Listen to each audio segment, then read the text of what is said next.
How's it going, brother? You know me, happy to be here as always. Yes, sir. Episode 89 going down today. Yes, Super sir. excited for today's episode. Very interesting guest coming through today. What's cool, too, is today's guest actually reached out to me in person. Yeah. I was out with the boys one night. I think it was like maybe a week ago or something. And he approached me and said that, he'd seen a couple episodes of the pod and he fucks with it. And I was like, dude, we fuck with you, brother. Yeah. You know what I'm saying? And it was just kind of the perfect connection.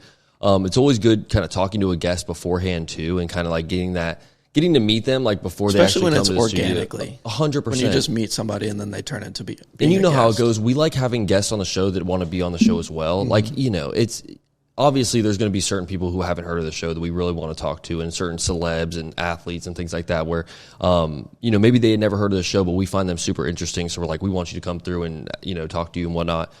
But it's also really cool whenever you can have that like organic conversation where it's like both parties are interested in the collab. You know what I mean? So, definitely super excited for today's guest, man. How was your week? My week was good. It was long, hard week again. Just worked pretty much, honestly. How was yours? Not too bad, bro. Honestly, super productive. That's good. Already at 83 grams of protein this morning. Wow. It's fucking like 9:30 in the morning right now. Well, you're going to be shitting. Dude, I was... Damn. How many eggs are you eating? Like 30? You wake up, eat 40 eggs? Not a ton of eggs. I'm not a huge like scrambled eggs guy for some reason, but Have you ever tried egg whites, like on the carton? I haven't. I've heard they're solid. I mean, they have no flavor. Yeah, that's what I've good heard. for you. And it's a ton of protein too, which is nice. And no cholesterol. For me, dude, it's just the smoothies. Like I can down a smoothie so quick, man. So it's like just waking up, hitting a smoothie real quick. I had leftover pasta from last night, so I crushed some of that this morning. Put it in your smoothie. Dude, Gross. Fuck that. Fuck that. Also, before we get started, I did want to say shout out to the people over at Palms AC for sponsoring this episode. First sponsor we've had in a long time, and me and you were extremely picky on who we want to work with. We only want to work with a company that we truly believe in. So shout out to Palms AC for sponsoring this episode, man. They're fucking legends for that. Let's go ahead and give them a quick round of applause. Yes, sir. Shout out to the people. We've been working really hard on this podcast shit, man. And, just with the giveaway that we ran last week and just with, all the new clips we've been posting that have been going fucking viral, especially on YouTube Shorts, and the guests we've had coming on that have been just pushing these episodes like crazy, man. We're really ending season 2 with a bang. We still have technically 11 episodes left, including this one. But dude, we're on a fucking hot streak right now. So first off, shout out to everyone that's been rocking with us. Shout out to everyone that's subscribed, that's been liking posts on social media, just pushing the boys, dude, honestly. But no, I'm really excited for today's episode. It's going to be a good one. Yeah, definitely going to be a good one. But before we get started, let's go ahead and jump into Win of the Week. Let's do it. So Win of the Week, episode 89. Do you want to start us off? Actually, you start us off. Okay, I got you. Yeah. All right. So my win of the week is a little specific, but it did happen to me this week, and I was like, damn, you know what? That feels fucking great. Yeah. So my win of the week is complimenting your boys. Like, hear me out, okay? We all see You're it, good bro. at this. I am good at this. You are good at this. I'll make you feel good, brother. That's what I'm saying. I'll hype my brother up real quick. But actually, I got hyped up from Smitty this week. He came over and he was just, I think it was actually the shoes I was wearing. You know those shoes I have where they've got like the towel material on the inside? Yeah. Are they They're green? They've got green. Yeah, it's like yeah, the green yeah. towel material. It's so hard to describe except for saying like it literally feels like a towel on the inside. Yeah. Smitty, his eyes landed on those. They were sitting in like the corner of my kitchen. And he noticed him. He's like, what the dude? These are so fun. And dude, I swear to God, the whole time he was over here, that's all he, like every 5 minutes, he'd be like, I cannot get over how fucking dope those shoes are. And I'm sitting there like, dude, I'm like, this is, it feels good. Cause I'm not a fucking sneakerhead. You know what I'm saying? I just pick out what I think is cool and shit. You know what I'm saying? And most of the time, my taste in shoes is fucking garbage. Right. If we're being honest. I wear Vans. Yeah. That's all I wear. Vans, fucking like some semi-dope running shoes. You know what I'm saying? Like if I see just like some kind of like cool, I don't even know the fucking names of these shoes, bro, but it's just like something cool. I'll get some of those. But they were Nikes. They're not like Air Forces or anything like that. They were just some like low top, like Nikes or whatever. But I fuck with them. Actually, I think they might even be like a golf, like leisure shoe or something like that. I don't know. Golf shoes are cool. They've come a long way. Oh, definitely. I have some cool, nice golf Actually, shoes that I would wear. I've got some golf Air Maxes, and they actually have like the spikes on the bottom, dude. Yeah, that's those dope. things are fucking fire. Like playing golf in them is legendary too. You just feel good. But no, shout out to Smitty for just kind of sparking my win of the week this week because with guys, that doesn't happen very often. So I feel like it's a bigger deal. You know what I mean? Like whenever, if you were to come in or something like that and I complimented your shirt, just like said something, you're like, damn, bro, the car's looking good this week or something like that. Just whatever. It's like little things like that. You're like, you know, appreciate you. Yeah, appreciate you. Or like haircut, whatever the fuck it is, which you are looking sharp as fuck right now, by the way, brother. But no, Smitty sparked that with me, and it just kind of had me thinking. I was like, dude, with chicks, like if a girl posts a fucking picture of, you know, like, dude, a girl could post a picture of her fucking forehead on Instagram, and there's going to be 600 chicks in the comments being like, "Oh my God, you are the most beautiful thing to ever walk this planet." You know, you've seen it, brother. Yeah. You are so hot, literally, mother. You know, just like going on. It's a picture of a tree. It's not even her. Just like the most random shit, bro. And not to toast girls or anything, but like honestly, man, I guys need to have a little bit more of that. You know what I'm saying? What's wrong with hyping up your boys, dude? You know what I'm saying? And it's good morale, you know? So that's my win of the week, complimenting your boys. Just, if you see your brother this week, man, just fucking let him know. Tell him something nice. Tell him something nice, bro. Just make their fucking day. Because with chicks, it doesn't take much, man. You just post a selfie on Instagram, and then you know your DMs are going to be blowing up. You got all the ladies hopping in there being like, oh, I love you. The guys hopping in there, too. Oh, if a chick, facts, brother, facts. It's not even just chicks. That's good, no, true. But when it's the other way around, chicks aren't going to make that first move all the time. Yeah. So it's like you know, if me and you post a story on Instagram, I don't know about you, but if I post a story on Instagram, brother, it's you liking it. I know for a fact Joey's gonna like my shit. Smitty's gonna like my shit for sure. Hato maybe, you know what I'm saying? But no, it's just kind of. That's just how it is. You know what I'm saying? It doesn't really bother me. I'm not really posting things on my story to try to get people to comment and like and do whatever. But it just is cool whenever like one of your boys who you respect their opinion comes in and they're like, bro, these are some heat, you know? So shout out Smitty for inspiring my win of the week. You want to take it over?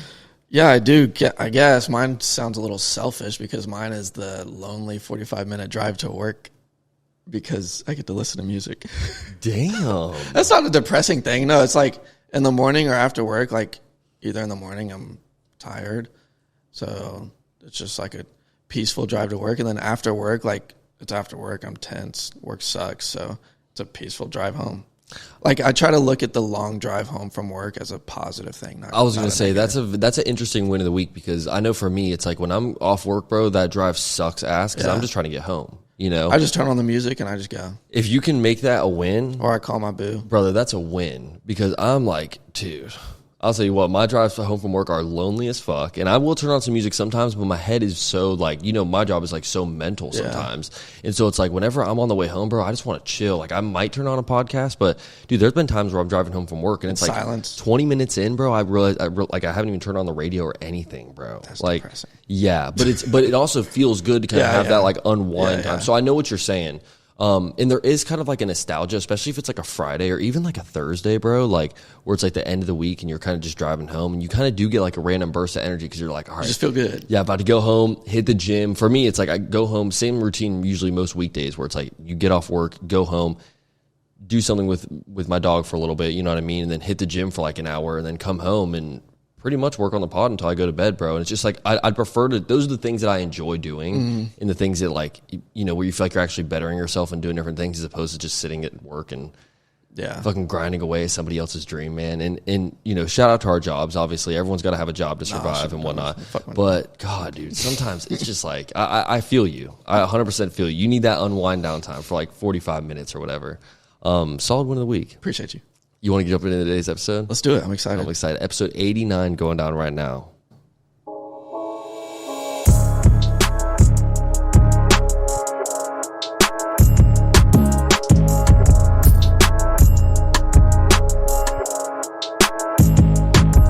What up, OGs? I am here with the man himself, Joey Allen. Yes, sir. How are you feeling, brother? Feeling good. How are you? Not too bad. Big episode today, episode 89 going down. Can't believe we're already this far into season 2. That's crazy. But as you know, the guests get better every single week. The conversations get more organic every single week. Every week. And I am super excited about today's guest. We already talked about it a little bit in the intro. One of those guests where, you know, you've kind of seen him online and you've seen a lot of the motion that he's had with other brands and working with companies and things like that. But you don't really know the face behind the brand or the person behind the brand until you meet them in person. And this individual is just such a dope dude, man. I'm really excited. Please give a round of applause in welcoming graphic designer and digital artist, Howja Creative. The man. How you feeling, brother? It's great to be here, man. It's an honor to have you on the show for real. Yeah. So I spoke about it a little bit in the intro before you got here, but you know, me and you met at the Honey Hounds Island pre-party, or what is it? It's Honey Island. Honey Island. Yeah, the Honey Island like pre-party or pre-show, At whatever. The Voussoir. Voussoir, man. And you approached me. I was wearing the OG Sessions hat and just said, "Hey, you know, I'm fucking with your show and everything like that." And dude, I've been a big fan of yours for a long time, bro. So when you came up, I was just like, I was fucking mind blown. You'd even seen the show, you know? Yeah, I was happy to see you there. I was like, oh, I'm gonna go and say hi. Yeah, we're gonna go ahead and make a connection right now. It's cool too, like when you're in an environment like that where we're both just out having a good time. It's like very easy to kind of connect with somebody and just like have that. Like you never know, if you see someone at the grocery store, you see someone at the bank. It's like might not be the best time to go walk up to them and like say what's up. But Yeah, you bet. dude, when I'm out and you know, especially with the crew, like it's a good time, you know, and it's always fun to connect with different people, you know. It was a damn good time that night too. So, and you do a lot of work with the Honey Island, or I'm sorry, Honey Hounds crew. Yep, Honey Hounds are just good lifelong friends of mine. Just good old boys from Ocala that moved to Jacksonville and decided to play some red hot dance blues music. They used to be NW Izzard before that, and then they went into changed their name to Honey Hounds. God, I don't even know how long ago that Honey was. Hounds is a music group, right? You bet. Yeah, Okay. yeah. They're really solid too. You would like them for sure. But Yeah. What kind of music is it? Oh, dude, red hot dance blues music, dude. Hell yeah. It's awesome, man. I feel like it's a mix between like some vintage rock and roll and some modern like Tame Impala kind of stuff. Hell yeah. And a lot of the new stuff that they're coming out with is absolutely fire. You got to check them out on Spotify, Honey Hounds. Yeah, they're good. They're also growing really quick too. So that's one thing. Is I actually know one of my neighbors I think used to be like really good friends with the bass player or someone, a member of Honey Hounds. And you know, I got to speak with him a couple times. He's a super genuine dude, and just you kind of like follow them from a distance type thing. Like, you know, me and Joey, we're not really huge on the whole bands thing, but like me and Joey, we like live music. So if it's a band, if it's a single performer, whoever it is, we're down for it, you know? Yeah. But with Honey Hounds, like I've kind of been watching their journey from a distance, and dude, they've grown like crazy. Like now, I mean, they literally just threw a festival last week, the Honey Island Music Fest, right? Wasn't that what it's called? Yeah, that's kind of where the name kind of came from.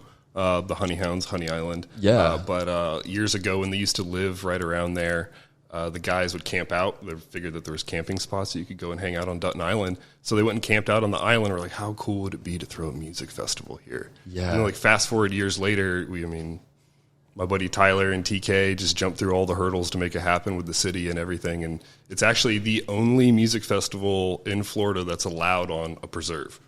Really? I was gonna say because Dutton Island is like it's a very it's like protected community or whatever it is. It's like there's no homes or anything on it. Like it's for the people that are watching that aren't in Florida. It's like just protected land basically for nature and whatnot. Yep. So that was was half the battle of even trying to get that allowed. But since we've taken care of the island, we leave it better than what we found it. Like, Is that what you had to tell them to like get that passed? Because we had to show them. First year was like proof of concept in 2022. Yeah. And we did it. And afterwards, the police force was happy. The workers of Dutton Island were happy. The city was happy. Like there was really no big complaints, and the island was super clean when we left it, even better than when we showed up. So. Was it a big turnout too? A lot of people? We sold out of tickets in the first 4 hours both years. Wow. That's amazing. Dude, everyone was in that bitch, bro. And it was funny. I've been so out of the loop just like with all the things we've had going on with the pod recently. Like when I met you that night at the pre-show or the pre-party. Pre-party or whatever it was, it was like so late at night. You started telling me about this concept and I'm like, no, wait, you're talking about Dutton Island, like the fucking protected land right down the street. And dude, I was just so mind blown when you were even telling me about it because, I used to go there as a kid. You'd walk your dog through there. You would just go there and, go through, launch your kayaks out of there or do whatever. It's just nature. It's a really nice area. Like, believe it or not, it's a perfect area for a music festival if you're thinking about it. But no, dude, shout out to the boys for doing that. I think that's such a dope concept. And it's really cool to bring things like that to like Neptune Beach and I guess it's actually Atlantic Beach technically, but just like that area, you know what I mean? It's super our crew legendary. did a great job. Huge shout out to Nicole with the stage designs and helping bring things to life. Earlier this year, I had hernia surgery, so I had to be really like hands off on everything. So I just did a lot of the artwork and kind of helped set things up. Yeah. But she smashed the paintings and the stage design of everything. This year we had projections go on the side stage. So year one, we only had one stage. Year two, we have two stages. One was a DJ stage that was just off the hook. Like we had projections going on the side of it, bringing the cutouts that we painted to life. Oh, like it was just, sick. it was awesome. It was you did level. a lot of the artwork for like a lot of the promo artwork and just the branding for that entire festival. Tell me a little bit about that, bro, because the posters you made were so fucking dope. I appreciate that. The first year, my buddy Tyler and I, the drummer for the Honey Hounds, we sat down and we went to like brainstorm this thing. We whipped up something in a day and it just didn't feel right. And I don't know if y'all remember NFTs, right? Oh, yeah. So I was a little late on the bandwagon, but I put a lot of these illustrations I did to NFTs and kind of gifted them to friends. And when I did that, he had this design that he was like, you know that NFT that you gave me? Let's try to do that. And it was two cranes or egrets, like symmetrically bookending a gator breaching the water in this like diamond shape. Mm-hmm. So that became the first Honey Island artwork. We scrapped the thing that we'd been working on all day and and then changed direction, used that. Yeah. And it was the first one. And then this past year, we did some raccoons and all that stuff. So, and I like the gator one because it goes so well with Dutton Island, right? It's like been a crowd favorite for sure. Yeah, it goes hard. It goes really hard on a T-shirt too. Mm-hmm. Yeah. And you even did like a special signing of each one. How many of those posters did you end up making? So we did 50 posters, 30 on matte paper, and then 20 on holographic. So we had two different holographics, like a lava foil and a glitter foil. That's sweet. Which is great because we've been looking for a printer that does these festival like screen print style posters. Yeah. And we finally found one, so we're excited. So, how difficult is it to find like that exact, because obviously with you, like you strike me as someone who, you want it to be the exact way you envision it. You know what I mean? You don't want to half-ass it and things like that. And so how difficult is it to find somebody that's kind of on that same level as you? As far as creatively, like fellow artists? No, like as far as like people that'll just make that kind of posters and stuff like that. I mean, it's honestly pretty difficult because those kind of print companies seem to be pretty niche and they have their clientele filled up. Like they're not looking or advertising. They have people that they've been working with for years. Like this guy, Bourbon Sunday, does amazing poster art, and he's the one who got us hooked up with the guy that prints his posters. So we're just very thankful for that because it was like a word of mouth situation. Oh, that's awesome. Yeah, because dude, those turned out sick, bro. Yeah, huge shout out to everybody that made that happen. What was your favorite part of Honey Island, like being all said and done? Because me and Joey didn't have the opportunity to go, but just looking at people's stories, dude, I was like, crazy. I am missing out, bro. Like we were actually recording an episode on the day that it was going on. And dude, it was so like, just afterwards getting off and looking at everybody, because it ended at like 10 p.m., right? Because it's a preserve. Yeah, we had to shut it down. The only complaints we got last year was noise complaints from across the intercoastal. Oh, God. From everybody that was across the intercoastal. Nothing from beachside, but across. Yeah. We got complaints. But shoot, I forgot your question right there. No, you're good. I was just saying, like, what was your favorite my favorite part moment? of the... Okay, so my favorite moment, honestly, was seeing the boys, the Honey Hounds, crush it, seeing some of their new music. Like, I used to live with them, so just hearing it every day, you don't really notice the differences. And it's been years since I've, like, lived with them and heard their music constantly, and they've had some new music that they've worked on, and it was just absolutely great. And they did an awesome funk, like, disco blues set afterwards, where they brought in some horns. Oh, that's I love some blues. I'm not going to lie. I almost cried like 3 times God. just because I was so proud. Like seeing everything happen, everybody that was there, the energy, it was just amazing. Because I used to live in Colorado working, and I would call Tyler every now and then and just check in on him. And at that time, he was living on a boat with Nick, the lead singer, in the Keys. So literally living on a sailboat, and I'm calling them, and they're playing their acoustic versions of like Easy on the Breeze to me. And I'm like, yeah, guys. You got something. Yeah, this is going to be big. So it's just cool to see him on that stage, and just a culmination of how great our friend crew was to put this together, like on all aspects, from production, from the lasers, the lighting, the stage design, actual artist booking, tickets, the merch. Like it was just all around like such a great example of what our crew is capable of. It's got to be a struggle to like, people don't realize all the behind the scenes things that go into just throwing a festival, bro. And and it's, it was still a huge festival. Like for the people that do live locally and know Dutton Island, it's kind of a smaller area. Like if we're talking about compared to most festivals, like, you've got Halloween and Okeechobee and all these like different things where it's like, these are crazy festivals where they're huge and miles wide and all these different things. But here it's like Dutton Island is a very small island. And so there's got to be a lot of like trials and tribulations that you kind of experience when trying to throw an event like that. I can only imagine. For sure.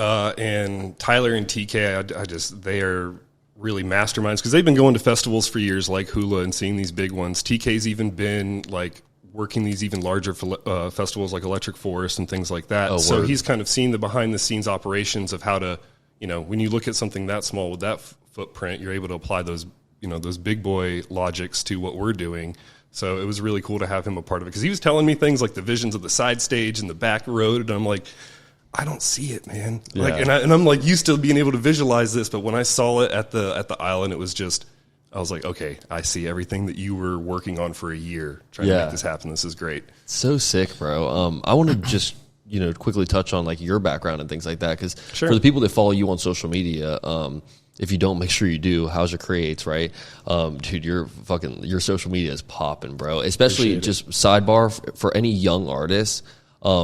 Which you should be tuned into this entire episode, but afterwards, for sure, check out the man's Instagram, because you give out so much free game. It's fucking insane, bro. I'm trying to. It's a big push for this year, is just keep sharing more and more tips, especially related to AI art, because, I think people are either going to be sleeping on it or they're... I'm really curious about the AI art, because I've heard a lot of mixed things with people being scared of it because it's easy, and then people like not doing it because it's easy. So is that what you typically use for your art?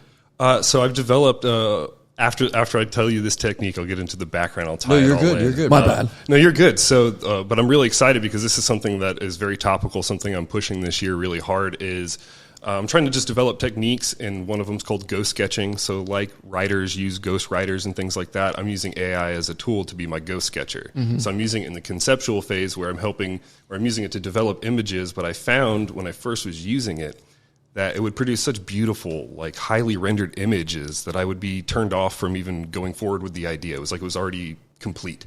Yeah.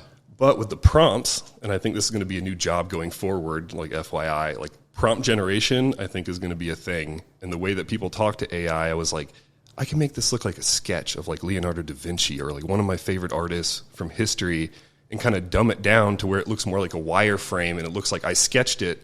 It's not the full idea, but I'm able to still play with it and rip off of it. So it's still yours. Yes. So I will produce an image with AI, use other images, because traditionally you sit down, you Google something, and you spend hours trying to find the perfect reference image. Like this, there's so many different apps that you can use to produce images that are exactly what you need, from high quality photo studio mock-ups to like what I'm talking about, ghost sketching and doing conceptual images. But then you wouldn't even use that exact image. Like you would just use that as like your starting point for your design, if that makes sense. Like, is that what you're saying basically? Correct. Like recently I had a shirt designed to do for Crowley. I don't know if you know them, like the international shippers. Like for sure. Yeah, so like the maritime merchants, they wanted like King Neptune riding their ships as skis with like water going everywhere. And I was like, guys, this is a great idea, but let's simplify it down. And I used Firefly on Adobe to produce a couple different images of King Neptune, and then I spliced those up in Photoshop, and then I used their actual images of their tankers, put them in, and then just illustrated it all out into a final composition to where it doesn't look anything like that base image from the AI. That's so dope, bro. And you see people do that a lot. Like some artists, they'll take like that AI image and they'll throw it on whether it's Procreate or Photoshop or whichever one, and they'll like literally sketch over that image, but only the parts that they kind of want to use from it, because like essentially, I mean, some of these AI images, it's like you can so tell this is AI. You know what I mean? As soon as it spits it out, you're like, there's certain things that are kind of... Their hands. Yeah. Like, hands are always fucked up. Hands are always fucked up for sure. Sometimes like the background on some of them, you can tell that it's like just it's not a very clear background on what it is. It looks too purdy. It looks too purdy. Too crisp. Facts. So that's why, like for me, it's great for concept images and stuff. But at the same time, like my big thing is just keep the human in design and not let AI kind of. I mean, it will take over some of the jobs, like like ChatGPT did, like the surface level copy it can spit out and produce. Like it could maybe spit out and produce a bunch of color schemes for you, or do some photo edits on the fly. But that's why I've really developed so hard over the years to develop this personal brand where I become vital to a certain part of this industry and not just. Kind of just another person that does like logos or whatever. I'm trying to for sure set that niche where it's like, hey, I actually want this guy's style. You're not going to get this on AI. Even if he's using AI to produce it, I'm not going to be able to use AI to get that. Yeah, for sure. And it's really interesting because we actually had another guest on here who was talking about the same thing, where it was like use AI as a tool, but don't let AI like change your own creative mind and things like that. Because a lot of people, it's like for you've been in this game so long and you've been doing this shit, like you have kind of developed your own like original creative style, if that makes sense. You know what I mean? Like when people hit you up for a design, they want it because it looks like all the shit that you've done before. Correct, and it's kind of got like that Hauser flair to it, if that makes sense. It really does. And with AI, it's like, dude, you'll never be able to find any Hauser flair on AI. Like you can type in as many templates as you want, it's never going to look like the way that you draw shit. And the cool thing is you can then go on AI and like search for an image that you probably have never drawn before in your life, or at least don't even really know like where to start with this image. But then at least you can take that as like your starting point and just be like, all right, let's add my flair to this. So I'm actually using it currently for a bunch of jobs, but one that's in development right now is for the NAS air show jacks. Oh, that's fire. Yeah, so like traditionally a lot of their designs are heavy, like military planes. So I wanted to do something fun and something that reminded me of all those old heads I used to see on their jackets, like from like Vietnam War, like the crazy patches and stuff. Oh, yeah. So I was like, I used AI to help me develop a Jaguar sitting on top of one of the Blue Angel planes, flying over Jacksonville. It looks so cool. I'm really excited how it's coming out. I'm actually, after I leave here, I'm going to be working on that to wrap that up. But it's super cool. I use AI to do that, but of course it's not going to give me the exact Blue Angels flight suit, So for sure. So then I draw that on there, and so you still have to have some technical skills if you're going to use AI and make it your own. And you've mentioned a couple times, sorry, I didn't cut you off. But you mentioned a couple times that it's not going to give you like you said that you typed in the King Neptune template and then like the Jaguar and things like that. What would happen if you were to type in like an actual person's name? Like let's say like you wanted to do a Kevin Hart like design or something like that. Would it pop up like Kevin Hart's actual face on it, or is it kind of Midjourney will? So Gotcha. So Midjourney will on Discord, that usually can pull from like pop culture references and things like that. But the Adobe one it's pulling from their Adobe stock. Gotcha. So I use the two in tandem depending on what you're looking for. Yeah, so like one of the cool things in Adobe Firefly that I absolutely love that I used to do the Duval de Mayo design is I took that like hipster Jaguar illustration, and you can use it a reference image to put in there and say, hey, take from this, and then you enter your prompt. So I used that, put it in there, and said I need Mexican style traditional Jaguar in a traditional Mexican suit with a sombrero playing a guitar, and then like went through 30 versions of that, spliced it up, and made my sketch, and then built it from there. So sick. So it styled it just like the Jaguar I put in there. I was so stoked. So I have this image bank of all these illustrations. So if a client's like, hey, I like that poster, I can immediately grab that, throw it in there, use that as the reference, use it to develop their sketch that's already on point.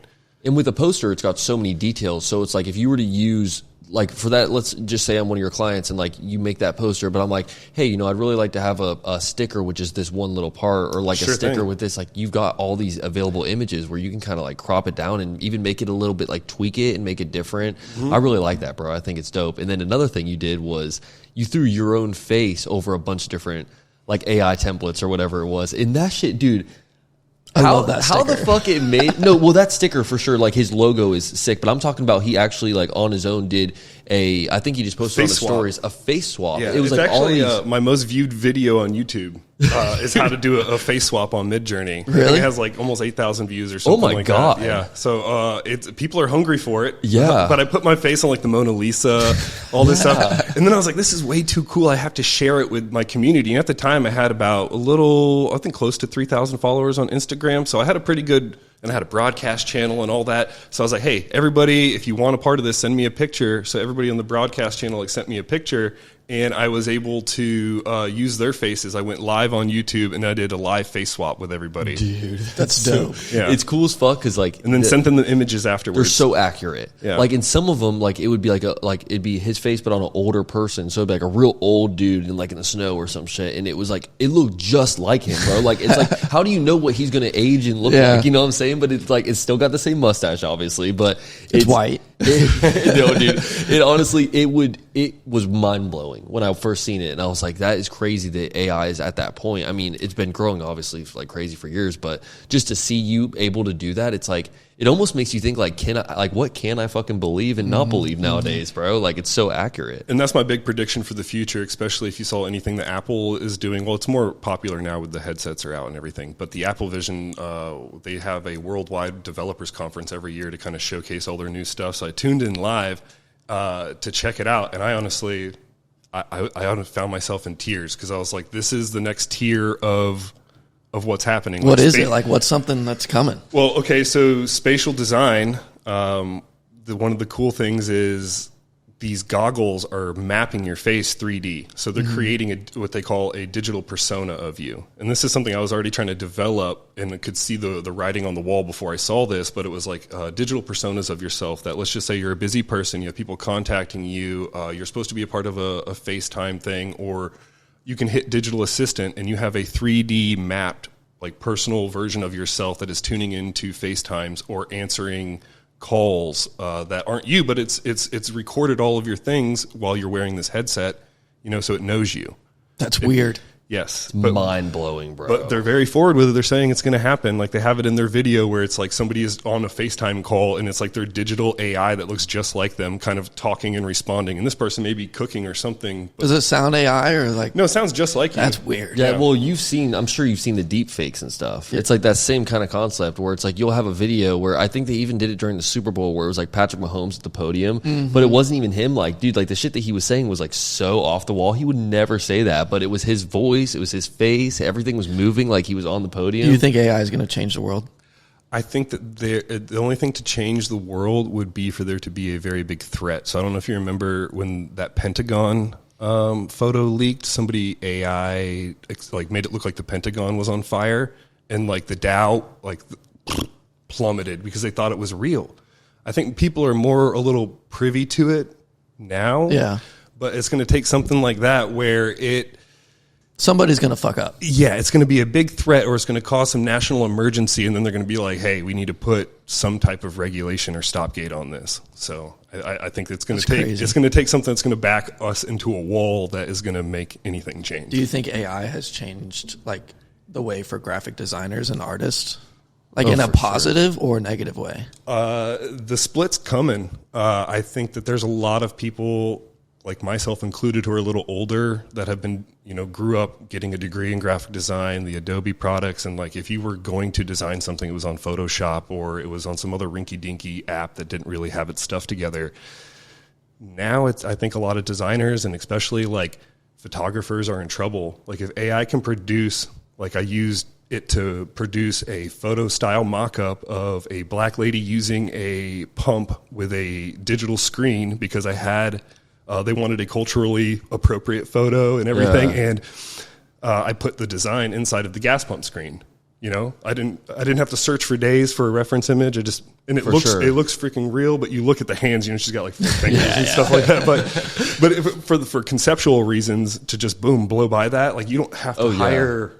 You don't have to hire just type a prompt. Yes. And that's so easy for you to fix, bro. Like you can fix a hand all day long. I feel like, you can now you just lasso draw it out. Yeah, dude, it's so cool, man. Yeah. And I honestly, at first, especially with the ChatGPT thing, I was kind of on the side of like, not fuck AI, but like, it's just weird. It was just weird. And I was like, I don't want to ever like take the place of like humans. You know what I'm saying? I like the human aspect of certain things, but dude, just being able to use it. I mean, there's been times where we've used AI to like come up with certain talking points for the pod or like how we want to like say an advertisement for the pod or whatever it is, man. It's just like all day. We asked it to do an intro one time and it was it was so weird how perfect it was. And the way I like to use it too is how it like, it sections off your messages. Yeah. So like, let's just say those brand flash sheets I was talking about, like I've just been developing different things like the benefits for them, like a radio kind of script for it. So I'll keep it all inside of one chat. So anytime I have a problem with that or anything I want to do something new for that, I'll go right back to that chat.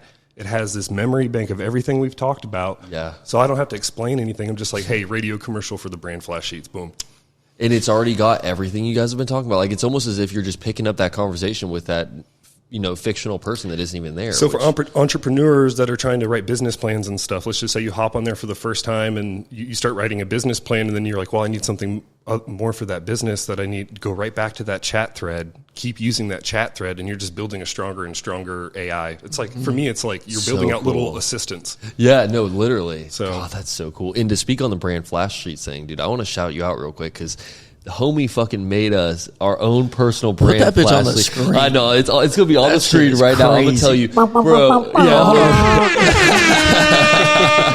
Hey, I'm gonna be honest. That shit, when you brought that by, my mind was fucking blown because you always see like big brands will get that done, or you'll see like certain guys on Instagram promoting like a brand flash sheet. But for me, it's like, I want to just be able to have somebody like make it and like me just trust that it's going to be good. Sometimes it's like I don't want to pay someone fucking $200 to make something. I'm like, you don't even really know like what the like vibe is about or whatever. But dude shows up with his fucking iPad and everything ready to go and shows us these brand flash sheets. Dude, I could have Fucking nailed it. Everything is perfect. Didn't even know I wanted and it's like funny. I would have never told you to do that. Like I would have never been like, oh yeah, throw some eyeballs on the couch. You know what I'm saying? Or like make me and Joey with one eye and the lightning bolt and all this shit. And like I would have never said that. But then it you looks see so it. dope. It looks so sick. So sweet. I'm excited you guys like it, man. I had fun making it. I actually whipped it up quicker than I've whipped up a lot of things. It was like, got struck with the idea yesterday. Oh my God. And I was like, it just hijacked my whole day. I was like, I've got to do this because this would be way too cool. Dude, you are a legend for it. Seriously. Yeah, I can't wait to see what you guys do with it, man. Oh, dude, that's my new fucking profile picture. Right? I'll tell you that shit. It goes so hard, bro. And just, I'm so grateful for you to make those for us, man. And thanks, man. Any other brands that are out there and just looking to elevate their fucking game or whatever, at least check out the man's page. Oh, yeah. Hit me up on my website, howsitcreative.com. You've done it for so many people. Yeah, like a lot of the guys that you've done it for, I mean, it's like you literally, like, you're so versatile with this shit, bro. So it's like some of the other brands I saw you do it for, I'm like, damn, that's like on point with that brand too. Like it's still you and it's still got your own flair and shit, but at the same time, it's like that brand can run with that same exact stuff. And it turns out so cool, man. You crush it for sure. So I know you guys are football fans, right? Oh, for sure. So this coming NFL season, I know that you've seen like other designers on TikTok and stuff, like they do the logo, right? Well, I'm going to do brand flash sheets for teams that I like, and then use that to show how it could look on like other collateral that's outside of just like your team banners and stuff like that, where you could do like, and then make them downloadable, where you could download them for a very cheap price and then use them to make your own garments and stuff in your city. Oh my to God, then sell. bro. That's fucking pretty good. Sweet. Yeah. And that's so I like that you're making it so easy for the consumer to just like pick and choose what they want, because to be honest, like I could throw the whole brand flash sheet on the back of a fucking hoodie, but how cool would it be if you just take like just the eyeballs on the couch, or just like even the like revamp that he did of the OG Sessions neon light. Yeah, even I was that. like, bro, that shit looked hard. I was like, we could do a shirt with just that and we're good. You know what I mean? So I did really like just that OG Session. it goes so hard, bro. I'm sitting here like second guessing our own fucking logo in this episode, bro. I love it. All I did was screenshot from pods. God, dude. From your videos, screenshotted this plant. I was like, saw the bowl over here. I'm a big plant guy, so I'm happy you got the plants in there. Oh yeah, I was like, oh yeah, they like plants. My girl's all about plants, so I was like, they get You the plant. crushed it, bro. So yeah, just thank you so much for doing that, man. Like that was truly an honor to have any art done by you, bro. So.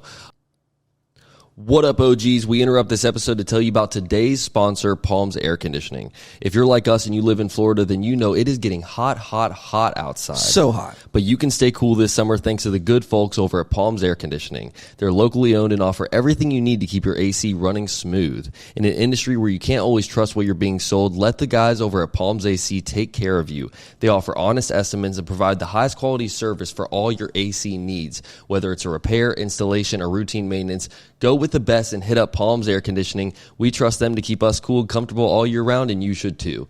Give them a call today at 904-209-7783 or visit palmsair.com to get started. Thank you, Palms AC, for sponsoring the show. Now back to the episode. I wanted to jump into his background just for a second.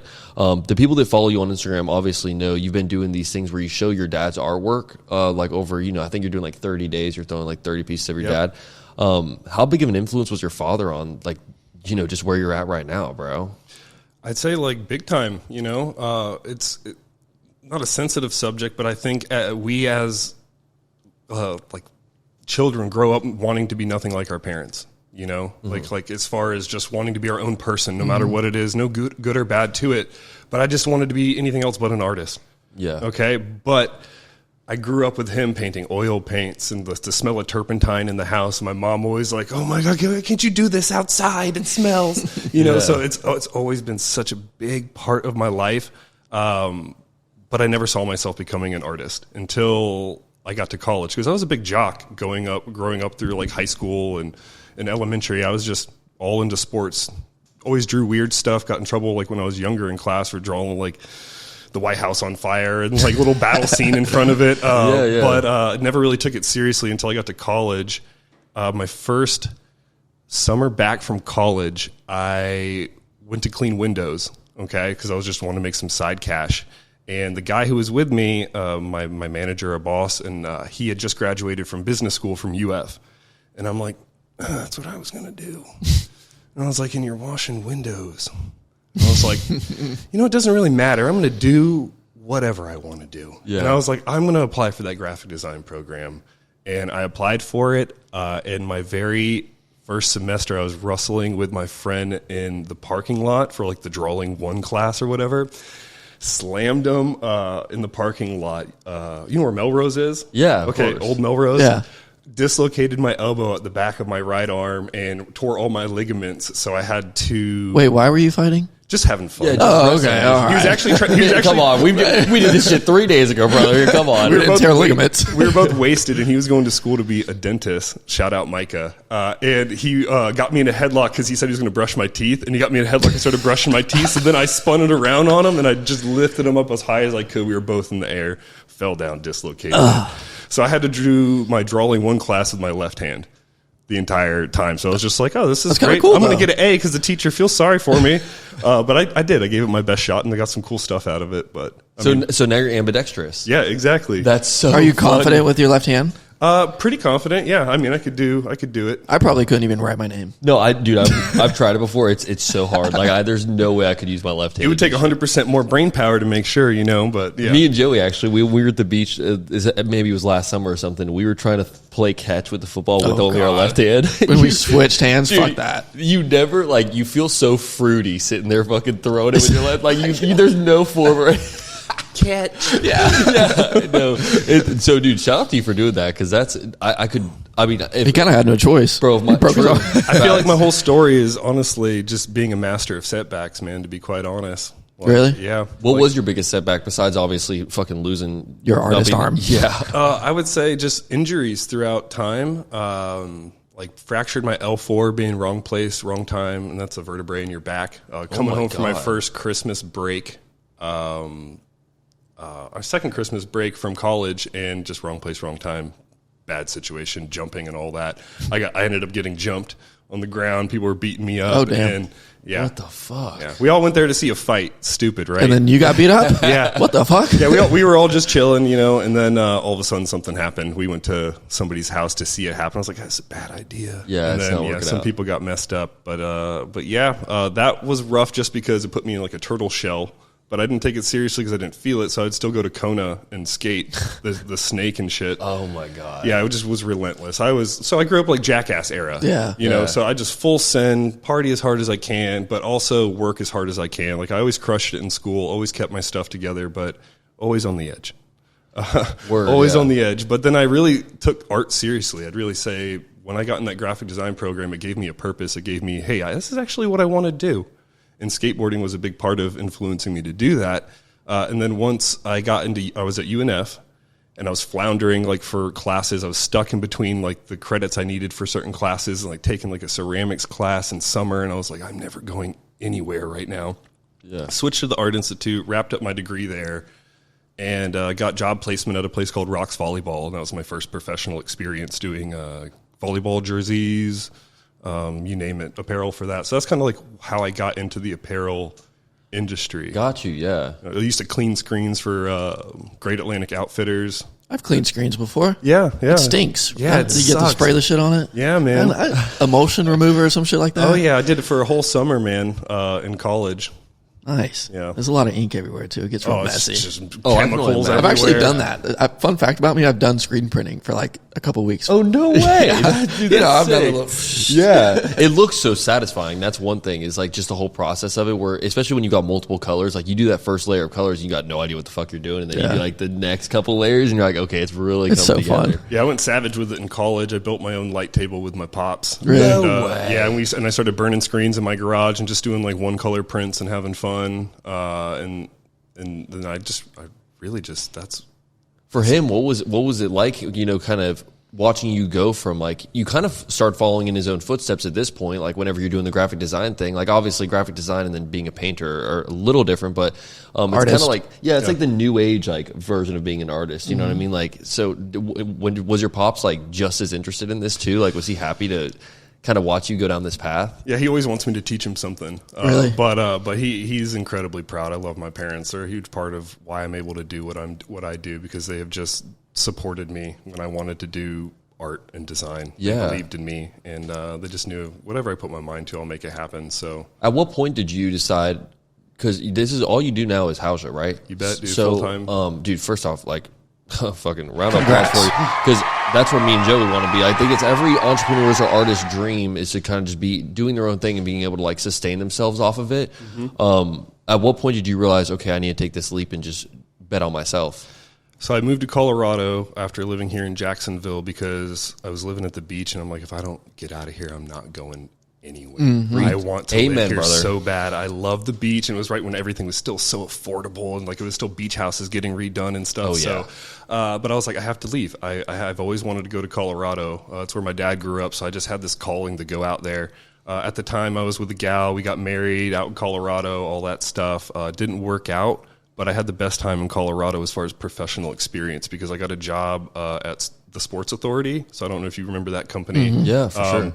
But they were based out of Colorado, and I was working at a print shop, and I just, one of those applications that I applied to, got there and ended up being a leader of the creative team there, helping design circulars and running photo shoots and stuff. And it was like honestly my dream job.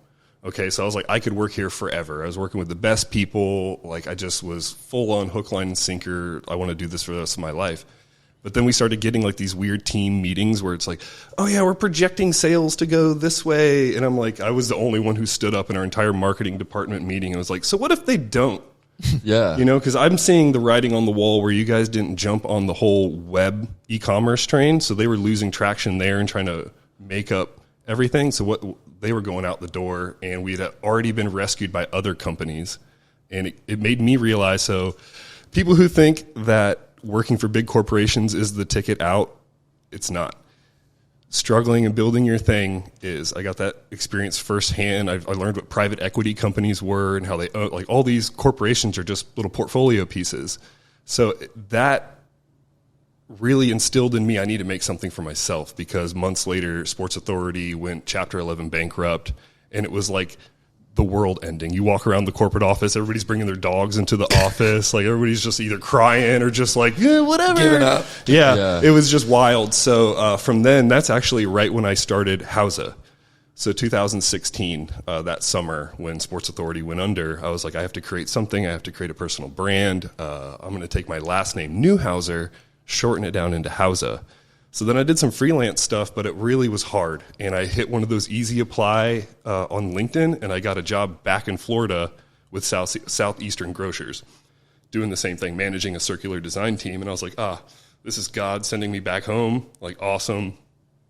I was married at the time, and I just knew, I was like, it wasn't going very well. Yeah. I just knew she's not going to be cool with me with all my friends around, because we have such a big friend base here in Colorado. I was like, it's probably not going to last long. And I tried to make it work, but that could be a story for another day. Love, so brief thing with relationships and creatives, like you got to have somebody with you who like is going to go to bat for you and loves what you do and supports what you do, even when they don't want you to go out and do this event or something like that. I got a girl right now who's just absolutely amazing, and she supports me in everything that I do. Shout out Megan, I love you. Like, Yeah. Shout out Megan. Shout out Megan, honestly. We all fucking love you, Megan. She honestly was with me right before Houser really took off. After my last corporate gig, I said, I was divorced. I was really a bad person. Like I just was angry, had a lot of hate in my heart. I was working for a company called Mosaic Pro, and I just probably wasn't the best person to be around, but I was very honest. And I just told my boss at the time, I was like, why are you paying me like $68,000 a year to put logos on stuff? Like you hired me to be a senior designer. Yeah. Like when does that happen? And a week later, he calls me into his office, and he's like, "So we're gonna let you go?" Fuck, goddamn. He gave me a severance package, thankfully, but I was really at a loss because I did not want to go back to corporate at this time. Experience what I experienced, knowing what I knew I had to go all in on Newhouser. I just really had no idea how to start it. You know, I was like, where do I go? So I went on a road trip with TK from Neptune Beach Casual. Oh, that's sick. Because he's my good buddy, and he was going out west to just go do some work out west. And I was like, let me tag along, dude. Like, let me tag along. I have no idea. I don't have any plans. Like, let's just go. So we did a month-long camping road trip in his Hyundai Elantra all the way out to Oregon. And I was gone for like a month or so. And I had just met Megan 2 days before I left. And we were still talking the whole time we were gone. Yeah. And when I got back, it was actually on my birthday.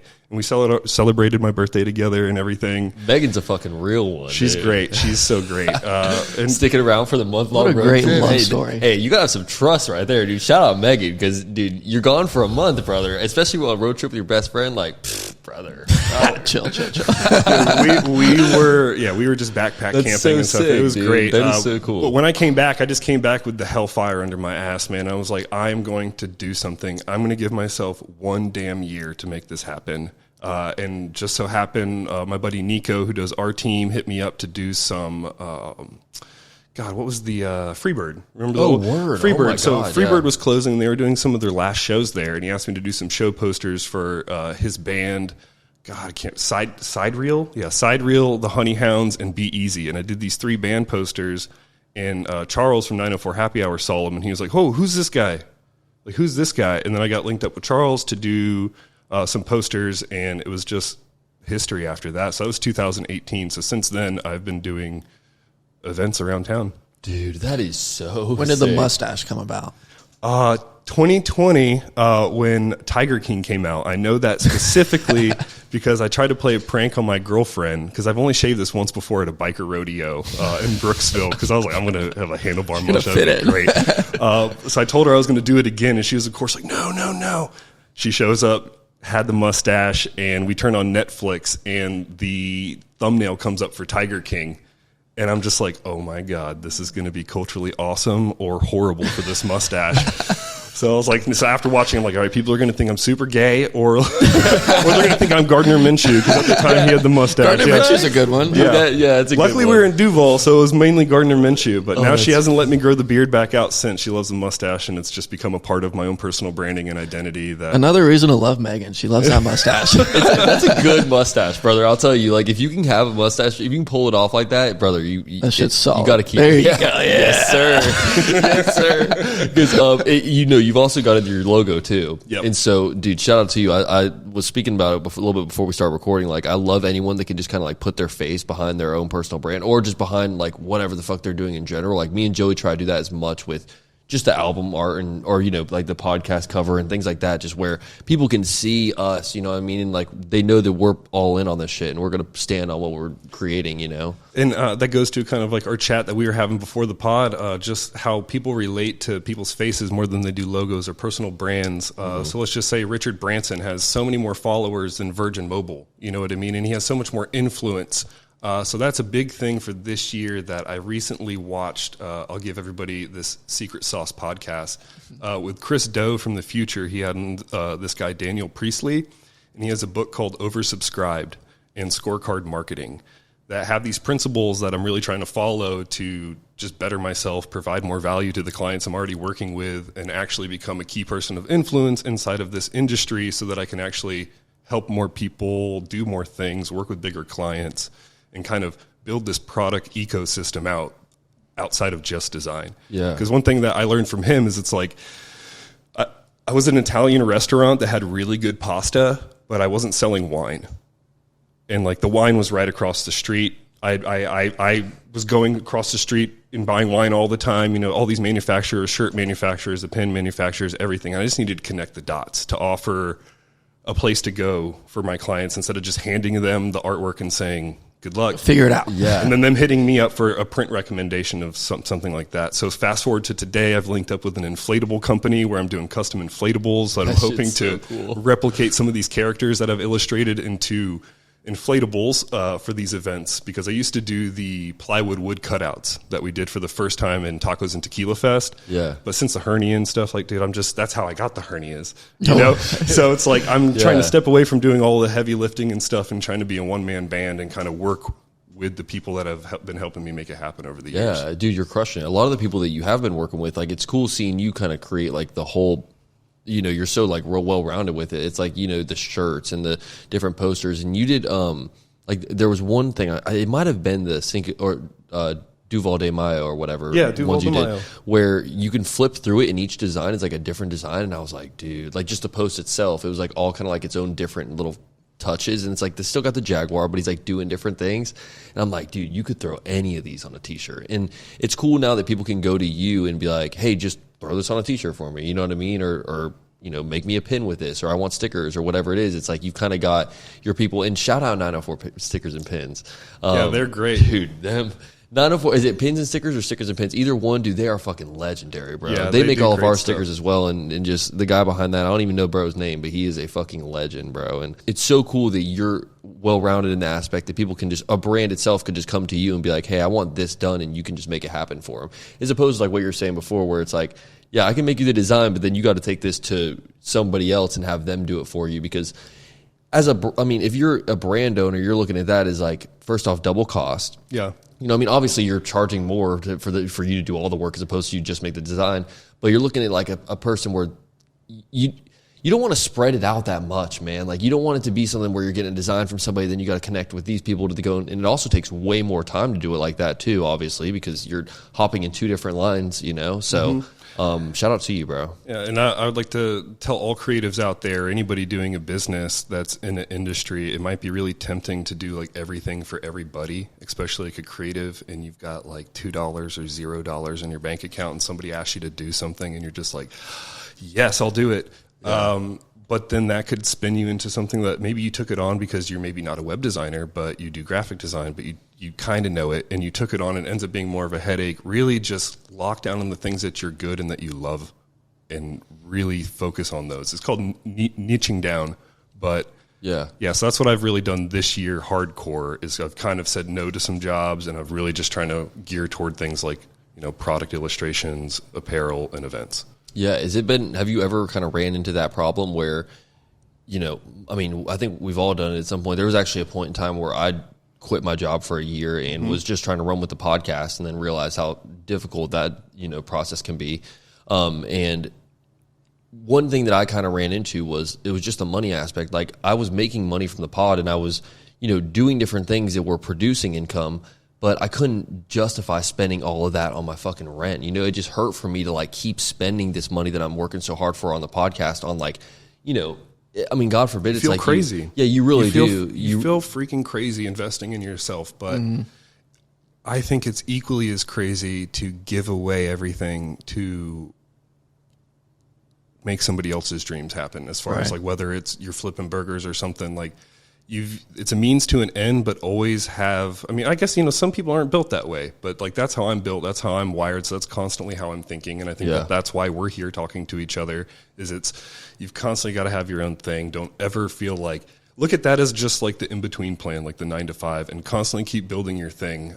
Because there's like this saying, you know, you can have like, you know, some success, and then it kind of starts to go into a dip, and there's like a valley down there where everybody just goes to die. All the hopes and dreams just go to die, because nobody is able to get into that valley and climb themselves back up. And that means just figuring it out. Yeah. Like, if you're doing something that isn't working, change it up. If you got that gut feeling like you want to rebrand, or you want to try something new, like you guys did, switching to the podcast, like, do it. Like, follow it. There's a saying from Terrence McKenna, an old psychedelic talking head, where he says life rewards risk.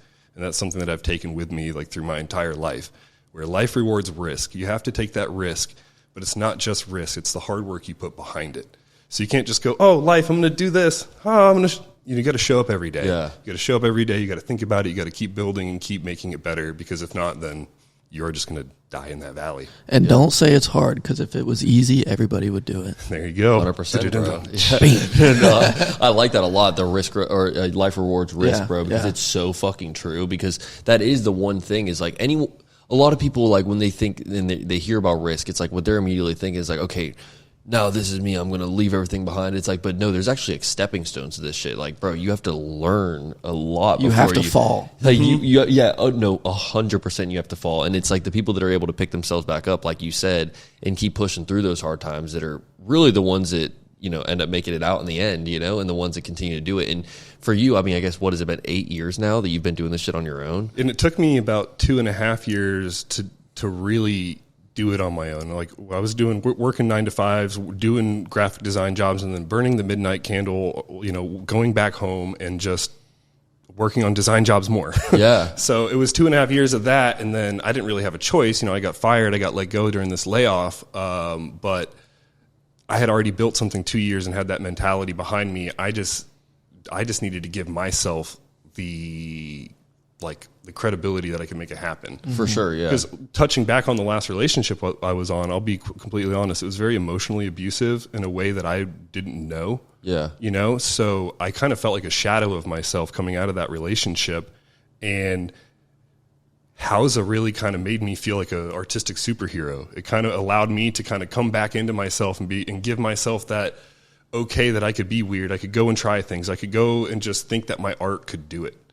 Because before I was being told it couldn't, you know, and like, how crazy are you to even think about that? And yeah. Dude, I can relate to that on such a fucking deep level. That is so true, bro. It's like you don't feel like you're full. You feel like your battery is just kind of half full in a sense. It's sometimes not even that much, where you know what you can be and you know like what your potential is, but you just don't feel like that motivation is there, and you don't feel like you actually, you know, you can do it, but you don't believe you can do it, if that makes sense, you know? And you're just, you literally have somebody telling you can't. Yeah, in most cases. And I know other people that are probably listening can relate. If you're sitting there with a partner who telling you, I'm not saying to leave them, but try to reason with them, try to work with them and let them know that this is like your dream, your passion. And, you know, if you need to prove it to them in some kind of way, put in some work, you know, like you need to realize if it is just a hope and a dream and you're just really got no plan together. Yeah. So yeah, like I want to touch on this because it's kind of personal and good, and anybody who's in a toxic relationship of any sorts might benefit from this.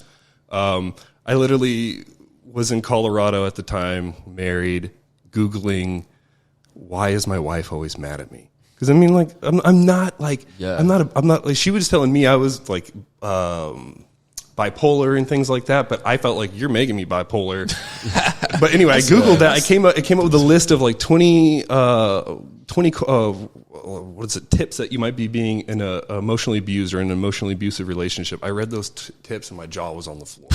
I was like, okay, I'm going to try to approach this with her. And it took another probably couple years before I was like quits. And it actually came in the form of her making me read the love language book. Okay. She made me read the love language book, and I took it more seriously than she did. And I was like, oh, this is why we're not working. Yeah. So she's doing that to try to get you to kind of like become like, you know, the guy that she wants you to be or whatever. But in reality, you're like, no, this actually showed me that me being me is what I should be doing. But at the same time, you have to create that space. I was lucky enough at the time, Irma was coming and it was hitting. The hurricane was hitting. So Irmageddon was here. And we were already about to go back to her parents' place in the Panhandle to kind of get away from it. Yeah. And I was like, hey, when we do this, I'm leaving and you're staying here. We're going to take a week break and we're going to see if we can make this work. Yeah. And at the time, I'd already kind of like researched narcissism and like covert narcissism and things like that, which if anybody doesn't know anything about narcissism these days, you definitely should to improve your work, love, and friendship relationships. But then I realized like she falls in the spectrum somewhere. And it gave me like love bombing tips and things like that. So she would start sending me pictures of us. And I'm like, oh, this is love bombing.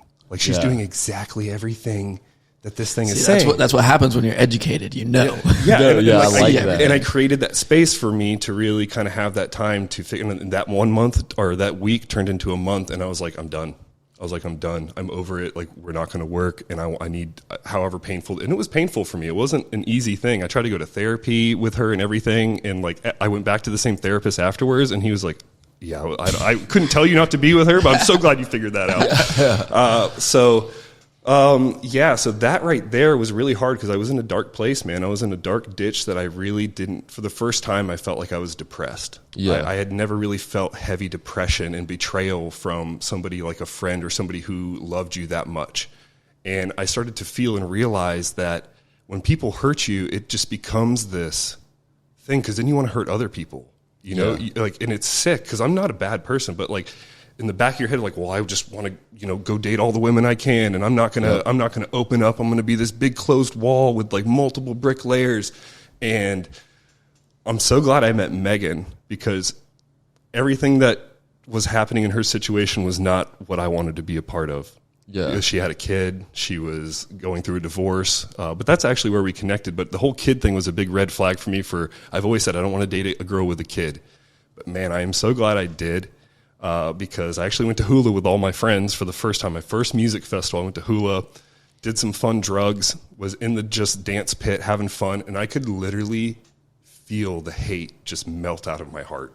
I love it, bro. Dude, I was driving home, and I just had this, maybe it was still the acid kicking in. But I was driving home, and I had this vision of a ship, and it had a very heavy anchor chain, and this anchor was on the bottom and the ship was just trying to move. And all of a sudden the anchor broke. And like I've mentioned crying several times just because like I am just such an emotional person. I let it flow through me. That's fine, you know what I mean? So we all do, brother. Dude, I just started bawling on this car ride home and I just knew. Like I just called Megan. I was like, I can't wait to see you. Yeah. You know what I mean? I cannot wait to see you. Now, bro. Yeah, dude. Bro, I so relate Megan to you in that situation really helped open my heart to love again and even open my heart to love somebody else's kid who now is my daughter. Like I call her my daughter. Like she's amazing. And these two women have incredibly impacted my life in ways that I never would have thought. Yeah. And like I said, like I met her right when I started Housa and she has just been there from the start, like encouraging me. So legendary, bro. Yeah. And shout out to you for even going through that. Cause it's, I don't think people realize like how mentally draining a relationship like that can be. 100%. You're constantly trying to change yourself in you're trying to mold yourself into what this person kind of wants you to be, when in reality, it's like that person needs to go and find that person that they want because that's not you. And you don't feel like yourself. You have no fucking self-confidence and you almost just feel like to say it like fucking lightly, you feel like a worthless piece of shit sometimes where you're like, really do. Yeah. I know that I've got the potential to create this platform where, the people that come on here and listen to me on the pod, they're like, dude, this guy's a fucking legend. He has all these dope people on here. He's like constantly just keeping the conversation alive and doing this and that. But in the back end, like I'm sitting there like editing the episode, like I'm sitting here like, how do I even post this? Like I feel like I'm not on my game. Like this is not even me, you know? And dude, I 100% relate to you like that. And I think the best thing is like when you're going through something like that, it's like that moment where you feel like these chains are broken off, you know what I mean? And you aren't relying on that person's, approval, not approval, but you're very like very much as approval. You're not like, day, for sure. You're not like searching for that person to be like, okay with this or okay with whatever it is. Like you just do you. And, how much of an impact do you think that had on Housa? Like, do you feel like from that point you just fucking like skyrocketed? Like it was a slingshot? Like it got me thinking because I didn't think I had the technical ability to do it. So I immediately focused on friends who I thought were already at that level, like my friend Nick Vialva. So I wanted to do like a docuseries and just document all the awesome artists that were in Jacksonville. It was like a 1 episode live thing, but it was really cool. It was a really cool experience. I just realized, man, maybe I'm not really a documentarian, know, maybe sure. I'm just not. But it was really, God, I think I lost the question right there, guys. No, you're good. Just like how did that slingshot your career, bro? Okay, yeah. So it really just motivated me to almost like prove her wrong, but in a way like prove myself that I was right the whole time. Yeah. You know what I mean? Like kind of like it would be great to just like do it and be like, yeah, like look at me. But at the same time, it was really for myself. Like I know I needed to pull myself out of there. And if I didn't have the creative, you hear people say it all the time, like creativity saved me or painting saved me. Yeah. And I think that's just because as creatives, like it can feel really manic not to have a tunnel to throw your energy down. Yeah. So having that tunnel to throw your energy down for me helped me start really developing and seeing Hausa as a larger thing. For sure, 100%. Yeah. So when I get those event jobs, then it made me realize, like, oh, events. Oh, there's a whole thing here. Yeah. Oh, for sure. And not, dude, just with being in Jacksonville, it's like there's an event every fucking weekend. And in so many different, like, styles of events, too. Like, we're talking about him doing fucking Duval de Mayo and also the air show. It's like, those are, dude, the layout for that is just completely fucking different. But at the same time, it's like you get to add your own little creative flair to it and be like, add your touch to where it's like you can really do anything, you know. You can create this air show flyer, but still it's like a house poster, you know, and people will still put that shit on their wall, you know. And I want to touch on what you had said earlier because it just kind of it hit me. The way that relationship really did affect me is making myself realize, like, I kind of took these love language principles to, like, even getting a job somewhere. Like, I mean, I applied for some places to see, but I was really almost like, is this going to be a good relationship? Am I going to be happy in a year? Or is this just going to be a waste of both of our times? And that's where I really realized, like, I'm not going to be happy with somebody else as my boss. Like, I have to do this, and that's where I'm going to be the happiest. I'm going to live and die on my own sword. And I'll say, like, I had success, and then I had a giant pitfall with COVID, you know? Like, even before COVID hit January, I had one of my suppliers reach out to me and say, hey, like, we're not being able to get our cut and sew patterns from China. Like, heads up, like, things might shut down. And I was like, collect the invoices.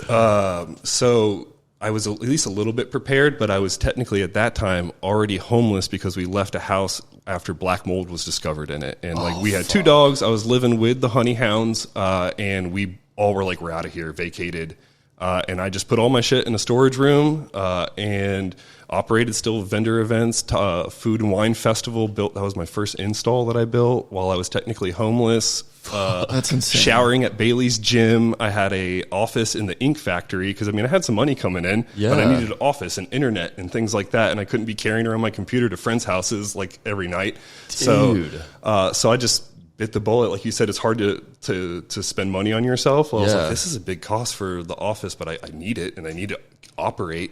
And then COVID hit, shut everything down, no events.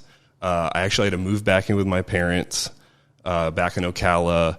That summer, we sold the house there. I moved them up here to Jacksonville. We got a house together, and then made it happen because I had to get back to Jacksonville. That's where everything was for me. Oh, for sure. All of my business, everything. So, God, dude, talk about trials and tribulations. that's Holy insane. fuck. You also mentioned Ink Factory for a minute there. Shout out to them. You actually did some work for them where you made custom beer cans. you bet, dude. So to spark the mood a little bit here, because fuck, dude, I'll tell you right now, I'm sitting here, I'm like, I'm ready to go fucking run through a brick wall after this man talk. Let's go, dude. But what's cool was with those beer cans, like when you're creating those beer cans, obviously one of them was big Duval Energy, right? Mm-hmm. First off, that beer can is so fucking sick, bro. Like I know for a fact I'm not gonna like that type of beer that it is, but I would still drink the fuck out of that just because the beer can is so fire. When you're creating those, what goes into, like, obviously you want to make sure you display the type of beer that it is correctly. What was your thought process when you're making those, or even when Ink Factory approached you to be like, hey, we want to make these custom beer cans? Sure thing. So they already have really cool can art that they release like all the time, but they wanted to do something special, and they wanted to do like a little artist series and start incorporating other artists for the labels. And they're like, all this Jaguar stuff that you're doing, this would be perfect for our new beer, Teal Haze. We want Jimi Hendrix meets like brewing and Jaguars. And I'm like, bet. So if you actually look at that design, my whole story behind it is I found a picture of Jimi Hendrix. He had kind of like a cool little like a jacket and stuff on, and had some hand signs up. And then I just replaced his head with a Jaguar, did some cool trippy halo of eyes going around. But the whole premise is the story from raw ingredients to liquid form for the beer. Word. So you see in one hand, he has a hops, like a raw hops ingredient, almost looks like a little weed nug. Yeah. And then in the other hand, it is a little drop signifying the beer. And then he has like an open pathway in his chest that kind of signifies that journey that the ingredients go on. So it's kind of like a metaphor for all the ingredients entering the still or the brewery tank and then coming out on his fingers. That's fucking dope. Yeah, because those cans, bro, they turned out so sick. And Thanks, like, man. Just the way that, you put your own little flair on it. And was there ever like because because there's so many things that they have to put on the beer can besides just the dope design. Yeah. Like, were you kind of keeping that in mind where you're like, okay, I can't make this too big to where it's like kind of has to wrap around the entire can? Well, the reason why I love to work with Ink Factory is because they always are on point. They always have everything, like they're designers themselves, so they already had like the beer label template designed. Oh, gotcha. Okay, so they had all their, like, and they just said, this is where you put it. And I'm like, all right, perfect. Yeah. But then when we did it, they're like, we need shirts. So I was like, oh, dang. So I drew it to the size of the label, which if you blow up a pixel-based artwork, it's just going to look all jagged edges and stuff. So I actually had to re-illustrate the entire thing to size so it could be clean on a T-shirt. Oh, my God, dude. Yeah. Is that a long process having to do that? Yes and no. It's a part of my process in general. There's an artist called Lister, and I watched his biography, and what he does is he paints like mirror image painting. So he'll paint a painting, and one of his things really hit me during his interview. I'm going to butcher it, but it's more or less like I kind of feel like a magician. Like what I just did was magic. Like I can't repeat it. So to prove to myself, like I actually can do this, I'm going to do it a second time. So I'd already been replicating stuff. And so I actually painted a surfboard for Miracle Leaf. They loved it so much they wanted it a T-shirt, so I had to take a picture of it, put it into Procreate, re-illustrate it for the T-shirt. So I'd already been doing stuff like that. So Is I was Procreate, is that what you're using for all this stuff for the most part? Yeah, and the downside with Procreate is it's a pixel-based program, so if anybody who's a design nerd, you know what I'm talking about. You're trying to blow up on to make it vectors and large scale, but I've had no problems doing everything that I've done. I've seen people even like, they'll do the things, I don't know if you've ever tried it, where it's like they'll have let's just say like you've got a image you drew or something, a picture you drew out, and then they'll like keep zooming into it and it turns into like an even deeper thing. I don't know how they do that, to be quite honest. I see those things crazy. Now I have to swipe It's by trippy. them because I'm about to lose like my mind of how they're doing this, because it just keeps going in and I'm like, wild. Dude, it's crazy because then it's like the art just keeps expanding, and then when you zoom all the way out, you can't even tell what it is, and it's I don't know how they're doing it, and it can't be Procreate because Procreate doesn't have like an infinite zoom like that. That's what I was going to say. That I'm aware of, unless they're really doing something in my head that would take hours and hours and like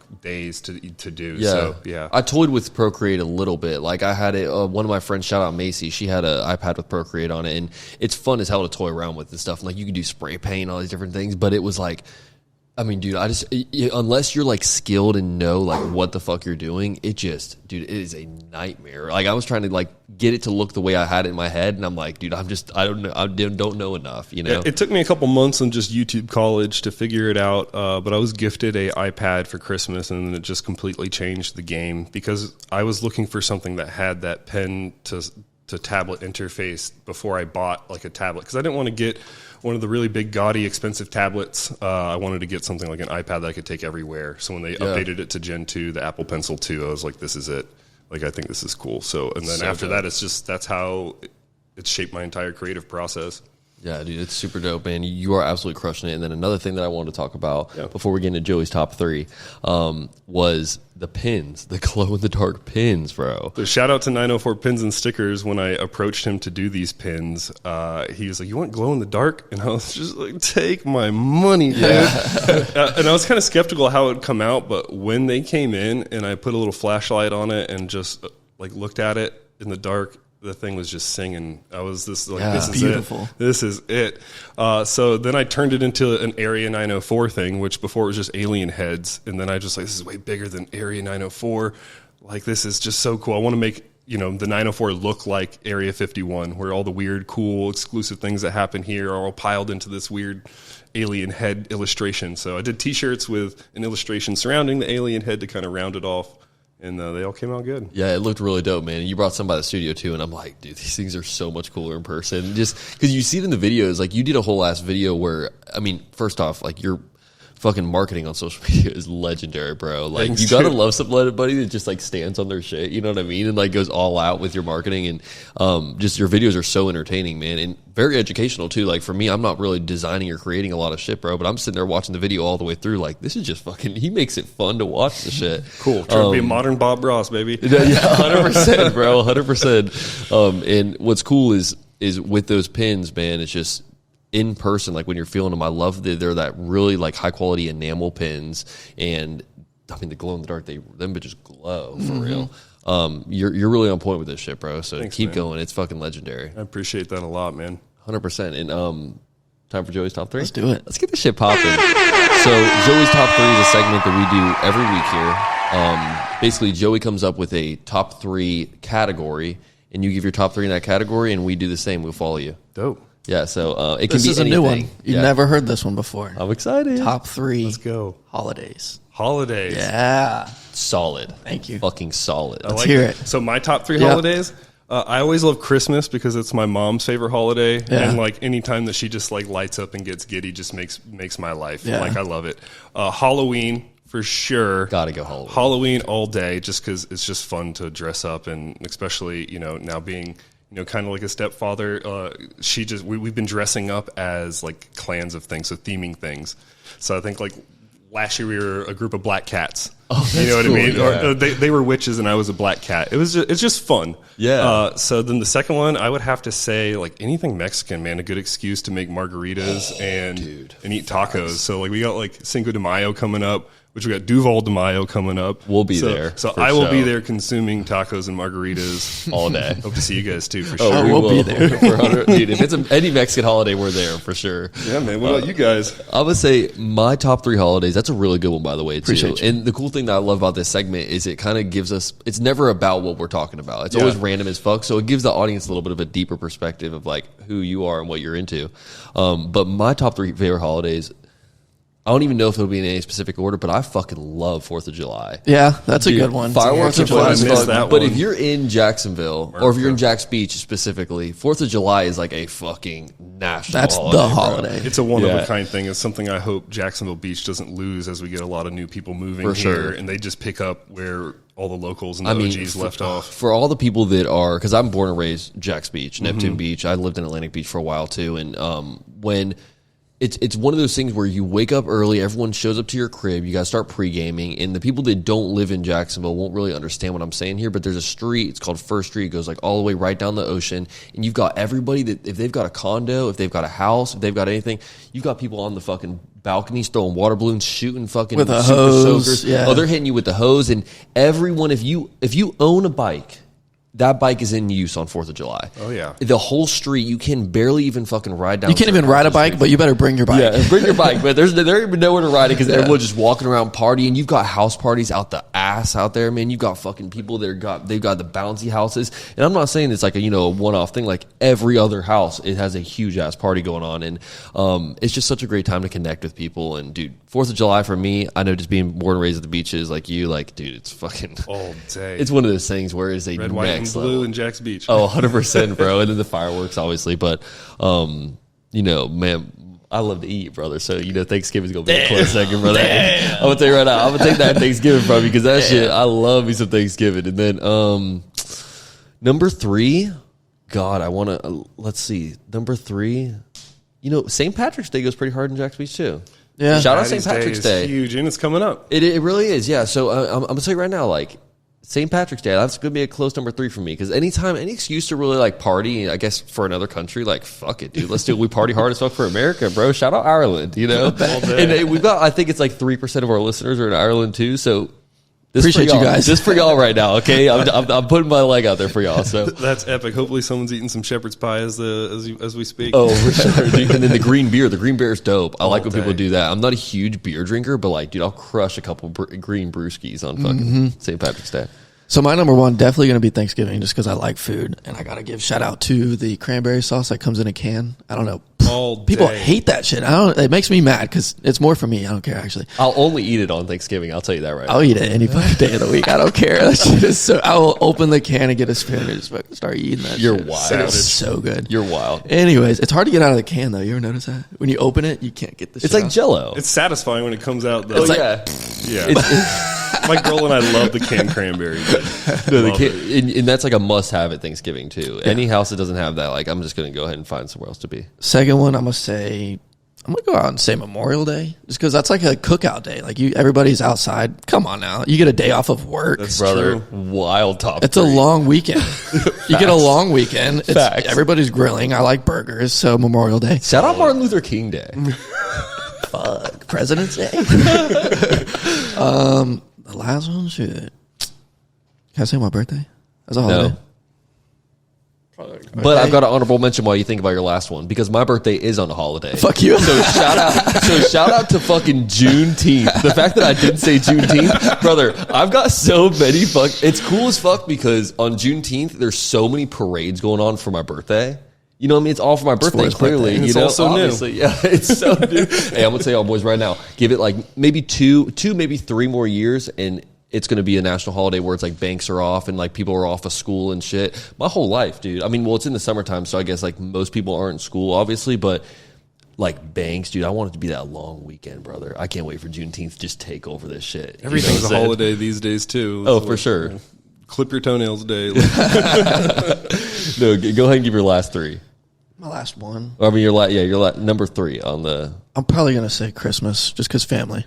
Having all the family around. That's I like good. Getting new shit, you know. Yeah, that's good shit. That's Jolly old fat man coming down the chimney. Yeah, you know, just cookies, milk, you know. Good ass times. Christmas cookie. That's one thing, bro. I'm a sucker for a good Christmas cookie. All day, make them every year. Oh, dude. Get all crazy with the icing and the decorating. Oh, 100%. And yeah. one of my best friends, his whole family like gets together and they'll do like a Christmas cookie cook-off type thing where it's like they choose the best cookie like out of whichever one makes and stuff. And so I respect them for that because It's a good way to piss off the family right before dinner. oh, 100%. 100%. Dude, but no, let's go ahead and wrap this thing up. How about we? Dude, I appreciate you coming on. I appreciate you having me, absolute guys. fucking It was a honor. good time. Great conversation. And, dude, thank you also for coming up to me at that event and just like saying what's up, dude. Because you never know.